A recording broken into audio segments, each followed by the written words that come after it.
Lately I've been looking back along this winding road to the old familiar markers of the mercies I have known. I know it may sound simple, but it's more than a cliche. There's no better way to tell you than to say God's been good in my life. I feel blessed beyond my wildest dreams when I go to sleep each night. Though I had my share of hard times, I would change them if I could. 'Cause through it all, God's been good.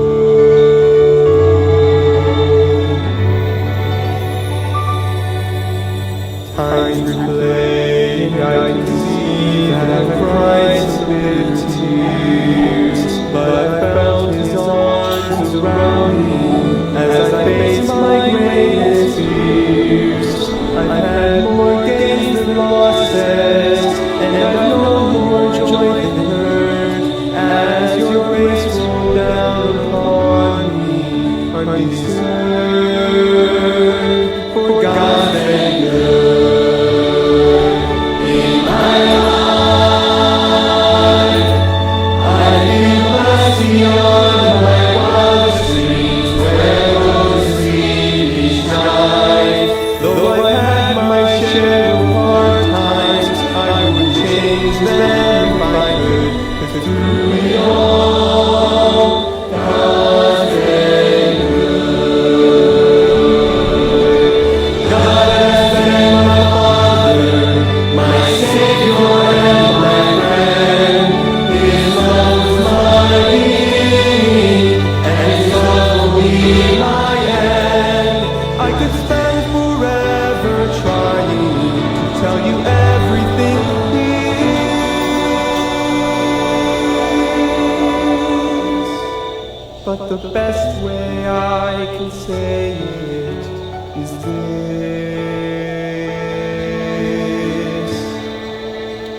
God's been. Magandang gabi po sa ating lahat. Muli, salamat sa ating Panginoon sa kabutihan niya sa atin sa maghapon. At hanggang sa oras na ito ay tayo po ay iningatan at pinupuri po natin siya sa hapong ito. Tayo po ay manalangin as we study the Word of God. Ilang Diyos, salamat po sa inyong salita, Panginoon, na aming matututunan ngayong gabi. Salamat din po sa biyaya at pagpapala niyo, protection sa amin sa maghapon. Pinupuri ka namin at pinapasalamatan, Panginoon. At naway may matutunan po kami sa pag-aaral ng iyong salita ngayong gabi. Tawad na rin po sa lahat ng kasalanan at pagkukulang. Ito po ang aking dalangin sa pangalan ng Panginoong Hesus. Amen. So ang ating text po, basahin po natin sabay-sabay itong Psalms 96 verse 8. Sabi po ng Bible, "Give unto the Lord the glory due unto His name. Bring an offering and come into His courts." Kaya ang pamagat po ng ating pag-aaralan is, "Give unto the Lord the glory due to His name." Atin pong pag-aralan ng mga words na ginamit po dito sa kanyang original na meaning sa Hebrew. Una po itong give na galing sa Hebrew word na yahab. Ang ibig sabihin po niyan is generally to put or bring, ascribe. Yan po ang ibinigay na meaning po niyan. Pag sinabi pong ascribe, to attribute or sa kanya nakasalalay or sa kanya siya ang dahilan. Yun po. So, ascribe sa kanya. Alright? So, to put, to bring, ascribe. Yung word naman po dito na glory from the Hebrew word na kabod. Ang ibig sabihin po niyan ay honor or yung weight. Yan po ang binigay ng dictionary, weight at honor. Kaya sabi ng Biblia, give unto the Lord the glory due. Ano naman po itong due? That ought to be paid or done. So, yung kinakailangan at tama lang po na gawin. Paid or done, gawin. So, fit. Yung fit po ay yung sakto. Oo, fit. Yung appropriate, of course, yung tamang-tama. Ganyan po. So, kaya nga sabi ng Biblia, give unto the Lord glory, due. Tamang-tama. Di ba?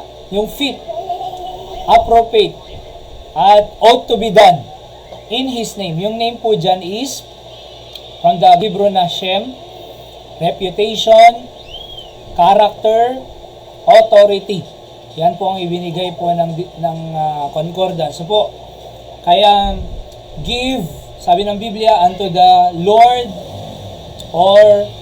so give unto the Lord honor, yung bigat ng pagpapasalamat, pagpupuri, due, nakarapat dapat, fit, appropriate, karapat dapat na gawin, unto His reputation, on His character, and authority. Kaya, tunay nga mga kapatid na sabi ko dyan, God is the source of whatever we have today. By recognition, it is a right thing to honor Him, whatever is due unto His name. Dahil nga po, ang Diyos ang source ng lahat ng ating tinatangkilik po sa mga panahong ito, ay sa pag-recognize, sa pagkilala natin, ay nararapat lamang right thing, appropriating or fit to honor, okay, to glorify Him, whatever is due unto His name.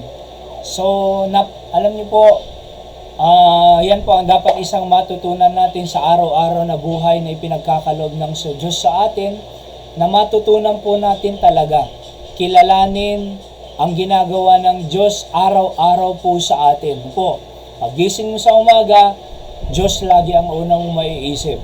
Kasi kung wala ang Diyos, hindi ka niya ginising, patay po tayo, di ba? Kung nagising ka, dapat Diyos agad ang unang-una mong naalala. Ganon din naman pag tayo po ay pupunta sa eskwela, sa trabaho, or saan mang sa area, or saan man, Diyos pa rin ang ating pong makikilala, or kikilalanin. Diyos pa rin po ang dapat nating tangkilikin. Opo, i-recognize. And because of that, pag nakita natin yung ginagawa ng Diyos sa atin sa araw-araw, nararapat lang naman po na magbigay tayo ng honor, dangal, po, sa pangalan niya. Alright? Sa kanyang ginagawa sa atin, sa kanyang authority, mga kapatid. So, gaano po ba natin siya ino-honor or binibigyan ng dangal? Diba? So, gaano ba natin siya ino-honor at binibigyan ng dangal? So, dapat po sa pinakamataas na level ng pagbigay ng glory sa Panginoon, sapagkat lahat ng ginagawa sa atin, talagang ikakabuti, ikakaayos ng ating buhay. No? Ito pong bring dito from the Hebrew word na nasa, tulip, yan po, or carry. Yung offering naman po dyan, mincha, ang ibig sabihin, gift, present, and sacrifice. Kaya sabi ko dyan, presenting our time, talent, treasure is the best way to express our reverence due unto His name. So dahil nga po galing lahat yan sa Kanya, yung ating oras, time, o ang ating buhay din, di ba? The temple of the Holy Spirit, the body. So siyang nagbigay niyan, oras natin, buhay natin, talento natin, treasure natin. The best way to express our reverence due to us unto His name. So i-present po natin po. At alam niyo po, pag present po natin ang ating buhay sa Panginoon, including all what we have, ay sabi dyan sa 1 Samuel 2:30, ito pong na-highlight na lang dito, sabi ng Biblia, for them that honor me, I will honor. Di ba? So kung i-honor natin ang Diyos due to His name, pag idadangal natin ang Diyos bibigyan natin ng dangal ng Diyos, due unto His name. Ang sabi ng Biblia, i-honor din tayo. Hindi naman po pwede nating i-honor ang Diyos pagka bigay lang natin yung tira-tirang oras natin sa Kanya. Panginoon, pag may time ako i-honor kita, magsisimba ako, mag-worship ako. So hindi po tamang honor yun. Nakakahiya pong pag-honor yun eh. Parang yung sabi sa Malakay, sige nga, pagka ikaw ay mag-honor sa gobernur or sa hari, ibigay mo nga yung handaan mo nga siya ng ketong, sabi nga dun eh. Yung mga tira-tirang may sakit na mga animals. So sige nga, yan nga ang pag-honor mo doon sa gobernur or hari, sabi ng Bible. Kung tatanggapin ng hari yan. Oo. Minsan po kasi, ino-honor natin ang Diyos sa tira-tira. Tira-tirang oras, Panginoon. Busy ako pag linggo. Busy ako pag midweek service, prayer meeting. Panginoon, wala akong oras. Marami akong oras may trabaho pa ako. May review pa ako. May exam pa kami. May ganito. So, ang binibigay na natin sa Diyos, yung tira-tirang oras. Sige nga, bigyan mo nga yung hari ng tira-tira. Diba? Tapos yung may sakit pa na hayop na ialay sa kanya. So, hindi tatanggapin po yan. Kumbaga, nakakahiya po sa Panginoon doon sa hari na o-offeran mo ng tira-tira. Tira-tirang oras, pag may time lang, walang panahon. Diba? Walang panahon sa Panginoon. Pag linggo, may trabaho, malakas ang kita, malakas ang pasada, malakas ang benta sa market. So pagka na lang Panginoon, pag may oras, akalain mo yan, tira-tira ang ibibigay natin sa Panginoon. Nakakaya po sa Diyos yan. Hindi katanggap-tanggal po. Katanggap-tanggap po sa Panginoon ang ganong pag-honor. Diba? Oho. Tsaka yung talent. Akalain mo, kumakanta tayo sa video okay, sa may party-party, pero hindi makakanta sa Panginoon, sa choir, hindi makakanta. Diba? So, yung talent niya, nakakapaglinis sa school, hindi nakakapaglinis sa church. Nakakapaglinis sa school, sa bahay, hindi nakakalinis. So, ang Diyos po ang nagbigay ng talent natin eh. So, nararapat, i-honor natin siya. Unang-una dapat po makinabang sa talento po natin, Diyos. Why? Because, sabi ng Biblia, give unto the Lord glory unto His name. At yung treasure. Mahirap pong magbigay tayo ng offering natin sa Panginoon na tira-tira. So, ginasto mo na lahat, binili mo lahat ng gusto mo, bumili ka ng bagong sapatos, bagong damit, bagong bag, lahat-lahat. Yung natira, Panginoon, ito yung offering ko. So, tira-tira. Ganyan po ba natin i-honor ang Diyos? Sabi ng Biblia, for them that honor me, I will honor. So, nararapat lang po kapatid na give honor. Give unto the Lord the glory due unto His name. And if that's the way we honor the Lord, sasabihin ko po sa inyo na ang Diyos po, sabi nga ng Bible dyan, 1 Samuel 2:30, for them that honor me, I will honor. I-honor ka rin. Hindi po deserve ng Diyos ang tira-tira. Dapat deserve po ng Diyos ang best. Deserve po ng Diyos ang first natin. Siya dapat po lahat mas unang makinabang sa buhay natin sapagkat iniligtas po niya tayo sa impyerno. Anak po tayo ng Diyos. Sa langit po tayo pupunta. Sa Diyos po tayo pagmamay-ari niya po tayo. We are bought with a price. And because of that, bilang pasasalamat, bilang pagbigay dangal, pag-honor, give unto the Lord glory. Diba? Unto His name. So, panghuli po, sabi ko dyan, if you honor God, then God will honor you. Diba? So, pag i-honor mo ang Diyos into the highest level, naniniwala po ako, i-honor ka rin ng Diyos to the highest level. Pag ino-honor natin ang Diyos sa tira-tira, naniniwala po ako, i-honor ko rin ng Diyos ng tira-tira. Kaya mahirap ang buhay, sabi nila. Ang hirap ng buhay, ganito, daming problema, ang daming sakit, ang hirap ng buhay. Kasi ganyan po natin i-honor ang Diyos Diba? So, kaya nga po nagiging mahirap ang buhay kasi hindi tayo marunong mag-honor into the highest level. Hindi tayo marunong mag-recognize sa Panginoon sa araw-araw. Naalala na lang natin ng Diyos pagka may sakit tayo, na ospital tayo, may pangangailangan tayo. Hindi po dapat. I-honor mo siya. God deserve the best. Pag Sunday church, mag-church ka, mag-worship ka. Give the honor due into His name. Huwag mo ipagpapalit sa pag-aaral, sa trabaho. Huwag nating ipagpapalit sa pagkain, may magpapakain kasi, may birthday, may beach, may outing.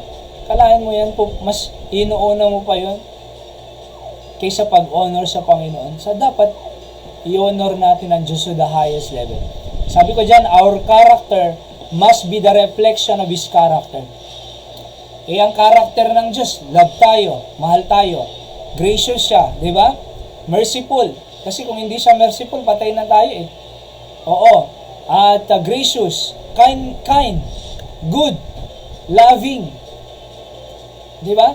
So, dapat po yung karakter ng Panginoon na ipinapakita po sa atin sa araw-araw, naway po, mag-reflect din po sa ating karakter na trato natin sa Kanya. Kung mahal tayo ng Diyos, mahal din natin siya. Mahal din natin ang mahal niya, mga tao. Di ba? Kung gracious ang Diyos, gracious din tayo sa Kanya, gracious din tayo sa tao. Kung merciful ang Diyos, pinatawad tayo, mapagpatawad din po tayo sa tao. Di ba? Oo, kung kind ang Diyos, mabait siya sa atin, dapat mabait din po tayo sa Panginoon at sa ibang tao. Ano po? Kaya our character must be the reflection of His character. Tayo po ay manalangin. Dakilang Diyos, salamat sa inyong salita. Pagpalain niyo po ito sa aming buhay, Panginoon, na tunay nga, napakabuti niyo sa amin, napaka-gracious, loving, and merciful niyo po sa amin, Panginoon. And your character, O God, must reflect to our character because you are so good to us. Help us to recognize you, honor you, and to express our gratitude to you of all the things that you have done in us. You deserve, O God, our best, giving our life, time, talent, treasure, O God, and nararapat lang na i-honor namin kayo. Because when we honor you, sabi niyo po, i-honor niyo rin kami. Salamat po sa lahat ng biyaya. Ito pong aking dalangin sa pangalan ng Panginoon Jesus. Amen. Yan po ang ating daily words of encouragement. God bless us all. Magandang gabi po sa ating lahat.